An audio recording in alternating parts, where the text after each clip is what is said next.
Hello everyone, आज हम लोग डाइजेशन इन स्मॉल इंटेस्टाइन पढ़ेंगे। ठीक है, तो पहले लेक्चर में पहले वाले लेक्चर में हम लोग digestion in buccal cavity and stomach में पढ़ चुके हैं।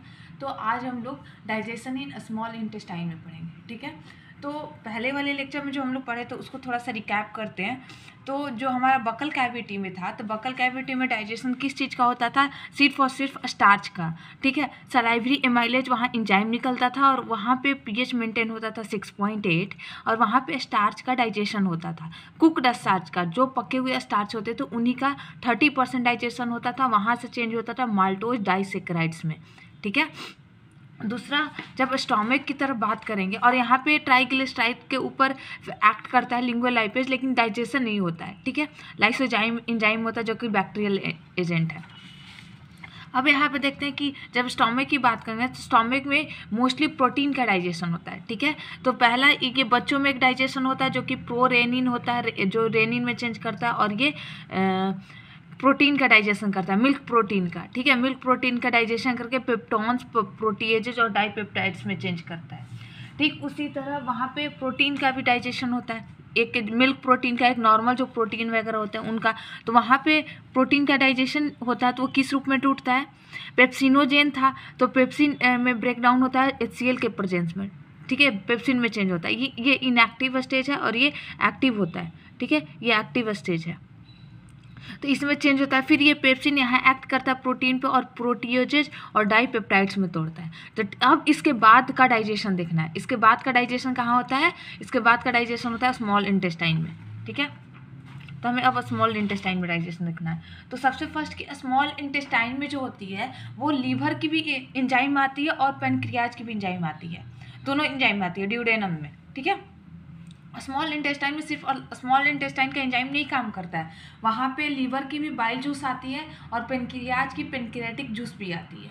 ठीक है, तो सबसे पहले हम पेनक्रियाटिक जूस का एक्शन देखेंगे, देन आफ्टर हम लोग स्मॉल इंटेस्टाइन का जो एंजाइम है उसका एक्शन देखेंगे। ठीक है, तो यहाँ पे हम लोग देखते हैं कि pancreatic juice and bile juice यानी बाइल साल्ट, बाइल कंपाउंड जो है comes from pancreas. Pancreatic juice कहाँ से आती है? पेनक्रियाज से आती है। और बाइल जूस कहाँ से आती है? गॉल ब्लाडर, इस मतलब कि लीवर से एंजाइम निकलती है बाइल। बाइल क्या होती है? बाइल कहाँ से निकलती है? वो लीवर से निकलती है। फिर उसके बाद ये बाइल कहाँ आती है? गॉल ब्लाडर में आती है। ठीक है, गॉल ब्लाडर में आती है और यहाँ पे आके ये कंसनट्रेटेड होती है, कंसनट्रेटेड। ठीक है, कंसंट्रेशन इसकी इंक्रीज होती है, कंसंट्रेटेड होती है और कुछ समय के लिए स्टोर रहती है। ठीक है, जब ज़रूरत होती है तो यहाँ से गॉल ब्लाडर से बाइल जूस निकल के नीचे ड्यूडेनम में आता है। ठीक है, तो ये pancreatic juice, bile juice comes from pancreas and gall bladder in small intestine. कहाँ पे आता है? Small intestine. स्मॉल इंटेस्टाइन के कौन से पार्ट में? डिओडेनम में। ठीक है, वो पार्ट एनाटमी में हम लोग पढ़े थे, डिओडेनम, जेजुनम, इलियम। ठीक है, तो डिओडेनम में आता है। ठीक है, by hepato pancreatic duct. Hepato मतलब लीवर, हेपेटिक मतलब क्या होता है? लीवर, और पेनक्रियाटिक पेनक्रियाज। ठीक है, यानी पेनक्रियाज की भी एंजाइम और लीवर की एंजाइम दोनों साथ में आती है। कहाँ पे? डिओडेनम में। ठीक है, वो डक्ट का नाम क्या है जिसके थ्रू आती है? डक्ट यानी पाइप। उस पाइप का नाम क्या है? Hepato pancreatic duct. ठीक है, अब यहाँ फिगर से देखिए कैसे आता है। ऐसे एनाटॉमी में बता चुकी हूँ, फिर भी यहाँ देखिए, यहाँ ये हो गया गॉल ब्लाडर, ये लीवर का ये दोनों डक्ट होता है। ठीक है, यहाँ पे दो राइट लोब और लेफ्ट लोब होता है ना, यहाँ पे राइट होती है, राइट लीवर का लोब, यहाँ पे लेफ्ट होती है। ठीक है, तो दोनों तरफ से ये जो डक्ट है हेपेटिक डक्ट, ये दोनों आती है, कॉमन हेपेटिक डक्ट बनती है। यहाँ से सिस्टिक डक्ट, यानी गॉल ब्लाडर का जो डक्ट होता है, ये गॉल ब्लाडर का डक्ट होता है, उसे हम लोग सिस्टिक डक्ट बोलते हैं। इन दोनों का यहाँ पे मिलन होता है। ठीक है, ये दोनों यहाँ पे मिलते हैं, सिस्टिक डक्ट और हेपेटिक डक्ट। जब ये दोनों यहाँ मिलते हैं तो इस डक्ट का नाम यहाँ पे बोला जाता है कॉमन बाइल डक्ट। ठीक है, अब ये कॉमन बाइल डक्ट नीचे की तरफ आता है और यहाँ पे पेनक्रियाज का डक्ट है, ये पेनक्रियाज है, इसका पेनक्रियाटिक डक्ट। तो कॉमन बाइल डक्ट और पेनक्रियाटिक डक्ट जब मिलते हैं तो हेपेटो पेनक्रियाटिक डक्ट बनाते हैं। ठीक है, और ये आता है यहाँ पे डिओडेनम में ओपन होता है। ठीक है, तो इधर से भी यहाँ से बाइल आया। ठीक है, बाइल यहाँ के कंसनट्रेटेड होता है यहाँ पे। ठीक है, कंसनट्रेटेड होता है, कुछ देर टाइम के लिए स्टोर होता है, जब जरूरत होता है फिर यहाँ से निकल के नीचे की तरफ बाइल आया, यहाँ से पेनक्रियाटिक एंजाइम आया और दोनों आके यहाँ पे निकलता है। ठीक है, इस तरह से दोनों एंजाइम आता है। तो सबसे पहले पेनक्रियाज का एक्शन देखेंगे और बाइल का एक्शन देखेंगे।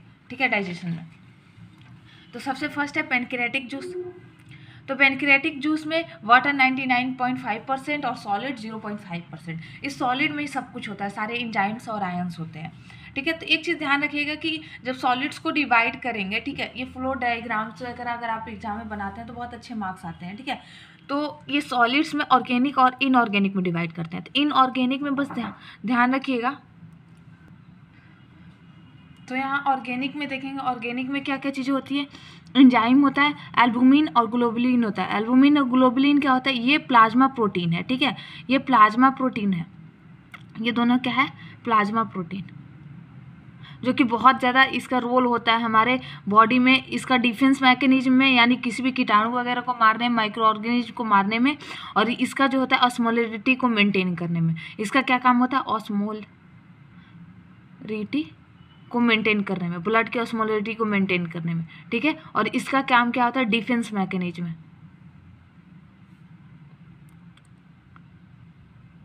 ठीक है। ये चीज़ें ध्यान रखिएगा।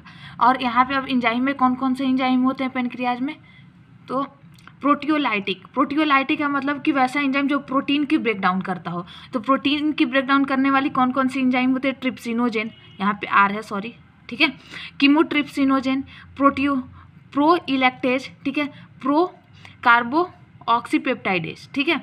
ये चारों जो एंजाइम होते हैं इनएक्टिव फॉर्म में होते हैं, ठीक है, इनको एक्टिव फॉर्म में चेंज करना पड़ता है। जिस तरह से वहाँ पे प्रोरेनिन था और पेप्सिनोजेन था स्टोमक में, उसको एक्टिव फॉर्म में कौन चेंज करता था, HCl चेंज करता था, ठीक है। उसी तरह यहाँ पे भी जो पेनक्रियाज के ये सारे एंजाइम है वो इनएक्टिव फॉर्म में होते हैं। जब ये स्मॉल इंटेस्टाइन में जाएंगे, यानी जब तक ये स्मॉल इंटेस्टाइन में नहीं जाएंगे तब तक ये एक्टिव फॉर्म में नहीं चेंज होते हैं, क्योंकि इनको एक्टिव फॉर्म में चेंज करने के लिए कौन सी एंजाइम की जरूरत होती है, इंटेरोकाइनेज। और इंटेरोकाइनेज कहाँ से रिलीज होता है, डिओडेनम से, डिओडेनम से रिलीज होता है। तो जब तक ये स्मॉल इंटेस्टाइन में ये सारे एंजाइम नहीं जाएंगे तब तक ये एक्टिव फॉर्म में चेंज ही नहीं होते हैं, इनका कोई रोल नहीं होगा, ठीक है। तो इसको स्मॉल इंटेस्टाइन में जाने की ज़रूरत पड़ती है। फिर उसके बाद दूसरा एंजाइम होता है एमोलाइटिक। एमाइलाइटिक मतलब एमाइलेज, जो कि कार्बोहाइड्रेट का ब्रेक डाउन करता है। लिपोलाइटिक पेनक्रियाटिक लाइपेज, जो कि फैट का ब्रेक डाउन करता है, लिपिड का। न्यूक्लिएजेज, जो कि DNA और RNA का ब्रेक डाउन करता है, ठीक है। जो भी हम खाना खाते हैं उसमें DNA RNA भी होते हैं, तो उनकी ब्रेक डाउन न्यूक्लिएजेज करता है, ठीक है। तो यहाँ पे आता है ट्रिप्सिनोजेन, कीमोट्रिप्सिनोजेन, प्रोकार्बोऑक्सीपेप्टाइडेज। इनको इंटेरोकाइनेज जो है वो चेंज करता है ट्रिप्सिन, कीमोट्रिप्सिन और कार्बोऑक्सीपेप्टाइडेज, ठीक है। ये अब ये जो है अब ये एक्टिव फॉर्म है, क्या है, एक्टिव फॉर्म है ये, ठीक है। अब ये प्रोटीन पे एक्ट कर सकते हैं, ये प्रोटीन पे एक्ट नहीं कर सकता था। तो ये तीनों एंजाइम जो है प्रोटीएजेज, पेप्टॉन्स और पॉलीपेप्टाइड। अब प्रोटीएजेज और पेप्टॉन्स कहाँ से आते हैं, जो स्टोमक में ब्रेक डाउन हुआ था उसके बाद ये बचा था, ठीक है। तो प्रोटीएजेज, पेप्टॉन्स और पॉलीपेप्टाइड पे ये तीनों एंजाइम एक्ट करता है और वहाँ पे तोड़ता है डाईपेप्टाइड्स में, ठीक है। डाईपेप्टाइड्स में इसकी ब्रेक डाउन होती है, ठीक है। इतना समझ आया प्रोटीन का डाइजेशन। अब इसमें और देखते हैं अब स्टार्च का, ठीक है। स्टार्च का हम वहाँ ब्रेकडाउन देखे थे, जो कि 30% होता था बकल कैविटी में, वो कुक्ड स्टार्च का होता था, ठीक है। लेकिन जो रॉ स्टार्च है उसकी भी तो ब्रेकडाउन होनी चाहिए ना। कई बार हम सलाद वगैरह खाते हैं या फिर कुछ ऐसी चीज़ें खाते हैं जिसमें पके हुए स्टार्च नहीं रहते हैं, तो उनकी भी तो ब्रेकडाउन होनी चाहिए। तो उनकी ब्रेकडाउन कहाँ से स्टार्ट होती है, पेनक्रियाटिक एमाइलेज यानी पेनक्रियाज के एंजाइम से, डिओडेनम में, स्मॉल इंटेस्टाइन में, ठीक है। तो यहाँ पे ये डाइसेकेराइड्स में ब्रेकडाउन होता है। ये पॉलीसेकेराइड्स है, ये पॉलीसेकेराइड्स है, ठीक है। और ये मोनो डाइसेकेराइड्स में ब्रेकडाउन होता है, डाइसेकेराइड्स में, ठीक है। ये डाइसेकेराइड्स है। ये पॉलीसेकेराइड्स का मतलब ये ऐसे एक लॉन्ग चेन रहेगा, ठीक है। ये डाइसेकेराइड्स का मतलब दो पार्ट में, दो के मॉलिक्यूल्स में टूट गया, ठीक है। ये डाइसेकेराइड्स में ब्रेकडाउन होता है। स्टार्च ब्रेकडाउन करके माल्टोज, आइसोमाल्टोज में ब्रेकडाउन होता है, ठीक है। अब हम देखेंगे फैट की डाइजेशन। अब तक हम लोगों ने क्या देखा, किस किस चीज़ का डाइजेशन देखा, यहाँ पे कार्बोहाइड्रेट का डाइजेशन देख लिया, पीछे हम लोगों ने क्या देखा था, प्रोटीन का डाइजेशन। अब हम लोग फैट का डाइजेशन देखेंगे, ठीक है। तो फैट का डाइजेशन करते वक्त पेनक्रियाज से पहले वहाँ बाइल जूस का एक्ट करना जरूरी है फैट पे, क्योंकि फैट क्या होता है, वो इनसॉल्युबल होता है। फैट पानी में नहीं घुलता है, लेकिन जो एंजाइम होते हैं, एंजाइम हम जो भी देख रहे हैं उस एंजाइम के साथ पानी है, ठीक है। तो अगर मान लें तेल और पानी को हम एक में मिलाना चाहेंगे तो कभी मिल पाएगा? नहीं मिल पाएगा। उस पर एक्ट करना हो तेल को तो वो एक्ट ही नहीं कर पाएगा, उसके अंदर कितना भी मॉलिक्यूल्स कुछ भी हो, क्योंकि वो वाटर इनसॉल्युबल है। ठीक है। ठीक उसी तरह फैट जो होता है वो वाटर इनसॉल्युबल होता है। तो ये सारे जो एंजाइम होते हैं इनमें वाटर होता है, तो ये एक्ट नहीं कर पाते हैं। ठीक है। तो इससे पहले बाइल जूस की हमें ज़रूरत पड़ती है, जो कि लीवर एंजाइम है। ठीक है, लीवर से निकलती है। तो इसमें वाटर 97% और सॉलिड 3% होते हैं। ठीक है। इसमें ऑर्गेनिक इनऑर्गेनिक में डिवाइड किया गया है। ऑर्गेनिक में क्या क्या आते हैं? बाइल साल्ट आते हैं, बाइल पिगमेंट आते हैं, कोलेस्ट्रॉल आते हैं, लेसिथिन्स आते हैं, और फॉस्फोलिपिड की भी यहाँ पे ये होती है, फॉस्फोलिपिड भी यहाँ बनता है, जो कि मेम्ब्रेन बनाने में हेल्प करता है, सेल मेम्ब्रेन बनाने में। ठीक है, यहाँ से निकलता है, सेल मेम्ब्रेन बनाने में हेल्प करता है। तो अब देखिए कि यहाँ पे सबसे ज़्यादा मेजर रोल होता है वो बाइल साल्ट की होती है। ठीक है, बाइल साल्ट की सबसे मेजर रोल होती है यहाँ पे डाइजेशन में। तो यहाँ पे देखिए कि स्टोमक में क्या होता था कि जो गैस्ट्रिक लाइपेज होता था वहाँ से फैट का डाइजेशन शुरू होता था, लेकिन गैस्ट्रिक लाइपेज वहाँ पे फैट का ब्रेकडाउन नहीं करता था, वो फैट के साथ डिओडेनम में आता था। ठीक है, वहाँ पे टूटता नहीं था फैट का डाइजेशन, बस उसके साथ मिल के ये नीचे की तरफ आता था। ठीक है, तो स्मॉल इंटेस्टाइन जो है चीफ साइट है फैट के डाइजेशन के लिए। सबसे ज़्यादा फैट का डाइजेशन कहाँ होता है और शुरुआत कहाँ होता है फैट का डाइजेशन? वो होता है स्मॉल इंटेस्टाइन में। अगर आपसे कोई पूछे प्रोटीन का डाइजेशन कहाँ से स्टार्ट होता है तो उसका स्टोमक है आंसर। कार्बोहाइड्रेट का डाइजेशन कहाँ से स्टार्ट होता है? बक्कल कैविटी से। लेकिन अगर आपसे कोई पूछे कि chief site of fat digestion कहाँ है, वो है स्मॉल इंटेस्टाइन। ठीक है, fats are water insoluble. Fat क्या होते थे? वाटर इनसॉल्युबल होता है, पानी में नहीं घुल सकता है। लेकिन जो फैटी इंजाइम है, जो जितने भी लिपोलाइटिक इंजाइम है, वो वाटर सॉल्युबल होते थे, जिसकी वजह से वो इस फैट पे एक्ट नहीं कर पाते, तो वो उस फैट को ब्रेक डाउन नहीं कर पाते थे वो इंजाइम। उसकी वजह से क्या होता था कि फैट को हमको सॉल्युबल बनाना है। ठीक है, फैट को सॉल्युबल किसके थ्रू बनाते हैं हम? Bile salt. बाइल साल्ट में क्या चीज़ें होती है? सोडियम ग्लाइकोनेट और सोडियम ट्रोकोलेट। ठीक है, टोरोकोलेट। ठीक है, ये दोनों जो होते हैं, ये दोनों जो सॉल्ट हैं, ये वाटर सॉल्युबल होते हैं। ठीक है, वाटर सॉल्युबल। ये क्या करते हैं कि ये अगर फैट का मॉलिक्यूल है ना तो इसके चारों तरफ इस तरह से हो जाते हैं, चारों तरफ ऐसे स्टिक कर जाते हैं। जब ये चारों तरफ इस तरह से स्टिक कर जाएंगे तो ये वाटर सॉल्युबल बन जाता है। ठीक है, क्योंकि अब इसके चारों तरफ क्या आ गया? ये सारे आयंस आ गए, ये कंपाउंड आ गए, और ये कंपाउंड वाटर सॉल्युबल है, तो ये अब ये वाटर सॉल्युबल हो जाता है, और इस पर ये सारे एंजाइम अब आसानी से एक्ट कर जाते हैं। ठीक है, इस फैट को ब्रेक डाउन कर देते हैं। ठीक है, उससे पहले हमको इसके बारे में, बाइल के बारे में जानना जरूरी था। अब देखेंगे हम फैट डाइजेशन। तो यहाँ पे इमल्सिफिकेशन ऑफ फैट बहुत सुना होगा आप लोगों ने। इमल्सिफिकेशन क्या होता है कि कोई बड़ा कंपाउंड है, ठीक है, कोई बड़ा कंपाउंड, उसको छोटे छोटे पार्ट में तोड़ना, वो कहलाता है इमल्सिफिकेशन। ठीक है, इमल्सिफिकेशन ऑफ फैट किसकी वजह से पॉसिबल हो पा रहा है? बाइल साल्ट की वजह से। बाइल साल्ट में क्या क्या चीज़ होती थी? दो चीज़ें होती थी, सोडियम ग्लाइकोलेट और सोडियम टोरोकोलेट। ठीक है, इन दोनों की वजह से फैट का डाइजेशन पॉसिबल हो पाता है। ठीक है, जिसमें पैनक्रियाटिक एंजाइम एक्ट कर पाता है, क्योंकि ये जो है फैट को सॉल्युबल बना देते हैं। क्या बनाते हैं? वाटर सॉल्युबल बना देते हैं, वाटर सॉल्युबल बना देते हैं। ये सारे इसके ऊपर क्या है? ये बाइल साल्ट है, जो अभी सोडियम ग्लाइकोलेट और सोडियम कोरेलेट। ठीक है, तो फैट बिकम वाटर सॉल्युबल। जब वाटर सॉल्युबल हो जाता है तो इसको छोटे छोटे पार्ट में तोड़ दिया जाता है। ठीक है, इसको छोटे छोटे पार्ट में, जिसको हम लोग बोलते हैं मिसल्स फॉर्मेशन, यानी अगर ये इसका छोटा छोटा पार्ट अगर ब्रेक डाउन हो गया तो उससे क्या होगा कि इसका सरफेस एरिया इंक्रीज कर जाएगा, इस पर आसानी से सब पे इंजाइम काम करेगा, यानी एक साथ बहुत ज़्यादा अमाउंट में इंजाइम इस पर एक्ट कर पाएगा। ठीक है, तो फैट्स को पैनक्रियाटिक एंजाइम एमाइलेज जो एक्ट करता है वो ड्राई ग्लिसराइड और फिर उसको फर्दर मोनोग्लिसराइड में ब्रेक डाउन कर देता है, पैनक्रियाटिक एंजाइम। ठीक है, पैनक्रियाटिक एमाइलेज फैट पे एक्ट करता है, इस तरह के फैट पे, सॉल्युबल फैट पे, और वो फिर डाइग्लिसराइड और मोनोग्लिसराइड में चेंज कर देता है। ठीक है, ये मिसल्स का फॉर्मेशन का मतलब क्या हुआ कि ये सरफेस एरिया, कोई पूछे कि क्यों किया जाता है इमल्सिफिकेशन या मिसल्स का फॉर्मेशन? क्योंकि उसका सरफेस एरिया को इंक्रीज किया जाए, सरफेस एरिया इंक्रीज करने के लिए। ठीक है, इंक्रीज करने के लिए, ताकि इस पर ज़्यादा से ज़्यादा एंजाइम एक्ट कर सके, इंक्रीज करने के लिए। ठीक है, अब आते हैं, हमने प्रोटीन का डाइजेशन देख लिया, कार्बोहाइड्रेट का डाइजेशन देख लिया, फैट का डाइजेशन देख लिया बाय पैनक्रियाटिक एंजाइम। ठीक है, अब हम लोग डाइजेशन ऑफ न्यूक्लिक एसिड, ठीक है, हम बहुत सारा आरएनए और डीएनए भी साथ में खाते हैं, तो उसमें न्यूक्लिक एसिड, डीएनए और आरएनए जो है उस पर न्यूक्लिएजेज काम करता है, जो कि न्यूक्लियोटाइड्स और न्यूक्लियोसाइड्स में ब्रेक डाउन करता है। न्यूक्लियोसाइड्स क्या होता है कि जो शुगर, पेंटोज शुगर होते हैं, आप लोग जब ये डीएनए वगैरह पढ़ेंगे तो उसमें शुगर आता है, प्लस में ये एडोनिसिन,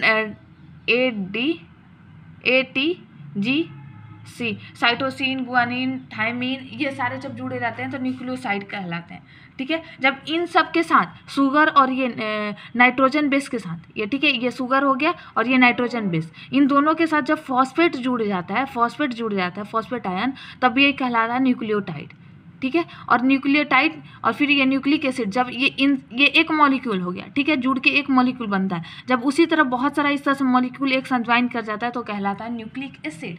तो ये जो होता है न्यूक्लिक एसिड, जब न्यूक्लिएजेज इस पर एक्ट करता है तो ये आरएनएज हो गया या फिर डीएनएज, ठीक है, डीएनएज हो गया, अगर डीएनए है तो डीएनएज एक्ट करेगा, और आरएनएज है तो आरएनएज एक्ट करेगा, ठीक है। ये दोनों एंजाइम, ठीक है, ये दोनों एंजाइम क्या करते हैं, एक एक मॉलिक्यूल्स में ब्रेक डाउन कर देते हैं, एक एक मॉलिक्यूल्स में, फिर यहाँ से फॉस्फेट अलग करके यहाँ पे सिर्फ शुगर और नाइट्रोजन बेस्ड कंपाउंड बचता है, ठीक है। इस तरह से इसकी डाइजेशन होती है पेनक्रियाटिक एंजाइम से, ठीक है।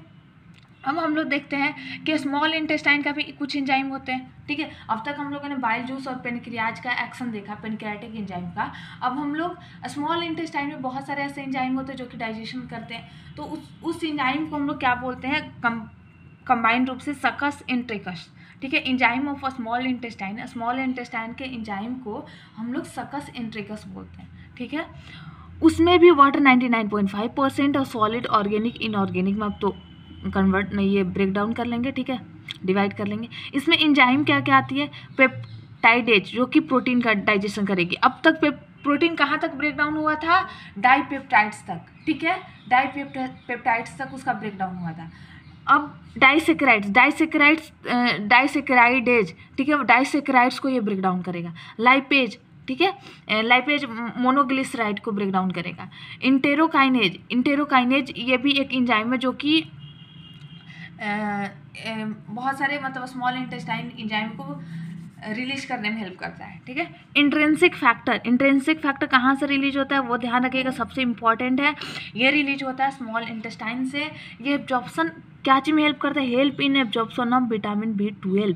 अब यहाँ से एक चीज़ ध्यान रखिए कि ये जो विटामिन B12 है, अगर ये इंट्रिंसिक फैक्टर रिलीज ना हो तो इसका एब्जॉर्प्शन नहीं होगा विटामिन B12 का। और विटामिन B12 का काम क्या है, ये हेल्प करता है हीमोग्लोबिन को बनाने में, हीमोग्लोबिन फॉर्मेशन में हेल्प करता है। तो जब हमारे बॉडी में इंट्रिंसिक फैक्टर का रिलीज ना हो और विटामिन B12 ना बने तो क्या होगा कि हेमोग्लोबिन की कमी हो जाएगी हमारी बॉडी में। जब हमारी बॉडी में हेमोग्लोबिन और आयरन की कमी हो जाएगी तो वहाँ से कौन सी बीमारी हो सकती है,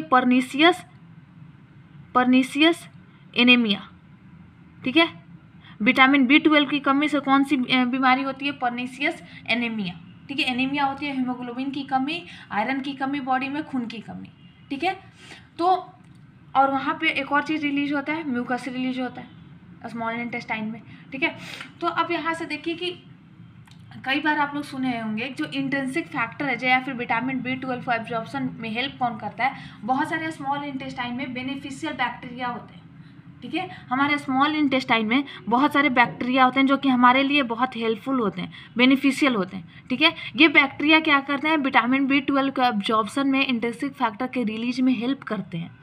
जब हम एंटीबायोटिक खाते हैं, ठीक है, एंटीबायोटिक क्या होती है, बैक्टीरिया को मारने वाली दवाइयाँ, ठीक है। जब हम एंटीबायोटिक लेते हैं तो ये बैक्टीरिया को किल कर देती है एंटीबायोटिक। तो कभी भी आप लोगों ने सुना होगा कि जब भी डॉक्टर एंटीबायोटिक चलाता है एक लॉन्ग टर्म पीरियड के लिए तो उसके साथ B कॉम्प्लेक्स की टैबलेट देता है, विटामिन B कॉम्प्लेक्स, क्योंकि ताकि हमारे इंटेस्टाइन में विटामिन B12 बना रहे। अगर विटामिन B12 बना रहेगा तो पर्नीशियस एनीमिया नहीं होगा। तो कभी भी डॉक्टर एंटीबायोटिक के साथ क्या देता है, एंटीबायोटिक के साथ आप लोगों ने देखा होगा विटामिन B कॉम्प्लेक्स देगा, ठीक है। क्योंकि ये एंटीबायोटिक क्या करता है, ये बैक्टीरिया को किल कर देता है। जब बैक्टीरिया किल कर देता है तो विटामिन B12 का एब्जॉर्प्शन नहीं हो पाता है, और जब विटामिन B12 का एब्जॉर्प्शन नहीं हो पाएगा तो पर्नीशियस एनीमिया होगा। तो विटामिन B को बनाए रखने के लिए बाहर से टैबलेट दी जाती है, ठीक ठीक है, इतना हो गया। अब इसके डाइजेशन के बारे में पढ़ते हैं। तो यहाँ पे डाइपेप्टाइड्स, जो पेनक्रियाज के एक्शन से डाइपेप्टाइड्स बना था, वो डाइपेप्टाइडेज के प्रेजेंस में एमिनो एसिड में चेंज होता था। अब ये इसकी ब्रेकडाउन नहीं होगी, अब एमिनो एसिड की ब्रेकडाउन नहीं होगी, ये सबसे स्मॉलेस्ट फॉर्म ऑफ प्रोटीन है, ठीक है। डाइसेक्राइड्स का डाइसेक्राइडेज के फॉर्म में मोनोसेक्राइड्स में चेंज होता है। डाइसेक्राइड्स यानी 2 मॉलिक्यूल से बना हुआ, मोनोसेक्राइड 1 मॉलिक्यूल। अब माल्टोज, लैक्टोज और सुक्रोज ये सारे डाइसेक्राइड्स हैं, ये सारे डाइसेक्राइड्स हैं और ये सारे मोनोसेक्राइड्स हैं। तो माल्टेज के परचेंस में ग्लूकोज और ग्लूकोज में ब्रेकडाउन होता है, यानी माल्टोज 2 ग्लूकोज के मॉलिक्यूल से बना होता है। लैक्टोज ग्लूकोज और गैलेक्टोज में चेंज होता है, यानी लैक्टोज जो होता है एक ग्लूकोज और एक गैलेक्टोज के मॉलिक्यूल से बना होता है। सुक्रोज ग्लूकोज फ्रक्टोज, यानी सुक्रोज एक ग्लूकोज और एक फ्रक्टोज से बना हुआ होता है, ठीक है। इसकी ब्रेकडाउन होती है। प्रोटीन की ब्रेकडाउन हो गई, इसकी ब्रेकडाउन। अब इसका फर्दर डिवीजन नहीं हो सकता, ठीक है, ये फर्दर अब नहीं टूट सकता। यहाँ पे इसका लास्ट स्टेज ऑफ डाइजेशन है, ठीक है। अब इसके बाद इसका ऑब्जॉर्प्शन आएगा। अब ये डाइग्लिसराइड और मोनोग्लिसराइड जो है वो फैटी एसिड और ग्लिसरॉल में चेंज होता है लाइपेज के प्रेजेंस में, ठीक है। अब इसकी भी ब्रेकडाउन नहीं होगी, इसकी भी एब्जॉर्प्शन होती है। थोड़ी इसकी एब्जॉर्प्शन थोड़ा डिफरेंट है इन सब से, तो मैं बताऊँगी अच्छे से नेक्स्ट लेक्चर में, ठीक है। न्यूक्लियोटाइड और न्यूक्लियोसाइड से, न्यूक्लियोटाइडेज और न्यूक्लियोसाइडेज से ये पेंटोज शुगर, नाइट्रोजन बेस और फॉस्फेट तीनों अलग अलग हो जाते हैं। पेंटोज शुगर, राइबोज और डेक्सोराइबोज। पेंटोज शुगर में क्या क्या आता है? राइबोज, डीऑक्सीराइबोज, ठीक है, ये आते हैं। नाइट्रोजनियस बेस में क्या क्या आते हैं? एडेनिन,